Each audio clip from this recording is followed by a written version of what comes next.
প্রধান উপদেষ্টার সাথে বাম ও ইসলামপন্থী 11 দলের বৈঠক। সবার সাথে আলোচনার পর মনির সাহস পেয়েছেন ডক্টর ইউনূস, জানালো প্রেস উইং।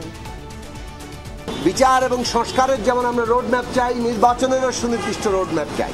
গণঅভ্যুত্থানের বিজয়কে নস্যাৎ করার ষড়যন্ত্র আরও পেকে উঠছে। উপদেষ্টাকে অনুরোধ করেছি, পরিস্থিতি যাই হোক না কেন তিনি যেন মাঝপথে হাল ছেড়ে না দেন। ইলেকশনটা 30শে জুনের মধ্যে হবে, উনি আবারও জানিয়েছেন।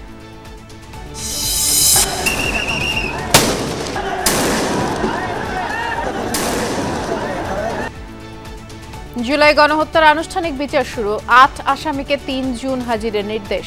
পলাতক শেখ হাসিনার বিষয়ে বিজ্ঞপ্তি দিতে বলল ট্রাইব্যুনাল।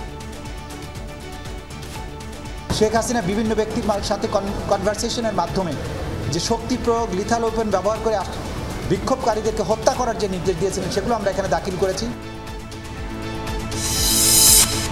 অন্তর্বর্তী সরকারের অধীনে সুন্দর নির্বাচনের প্রত্যাশা তারেক রহমানের। বললেন, জনগণের সরকার না থাকায় তৈরি হচ্ছে রাজনৈতিক অস্থিরতা।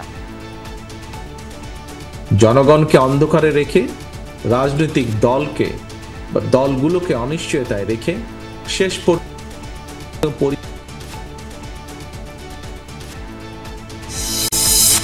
সংস্কারের বিপক্ষে একটি মহল চলছে বিভাজনের ষড়যন্ত্র, অভিযোগ হাসনাত আব্দুল্লাহর। জুলাই ঘোষণাপত্র রুখে দিতে অপচেষ্টা অব্যাহত, বলছে জুলাই ঐক্য।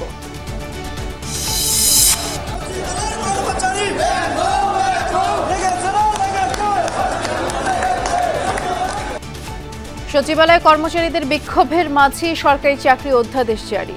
এনবিআর পৃথকীকরণের অধ্যাদেশ সংশোধনের ঘোষণায় কর্মবিরতি স্থগিত।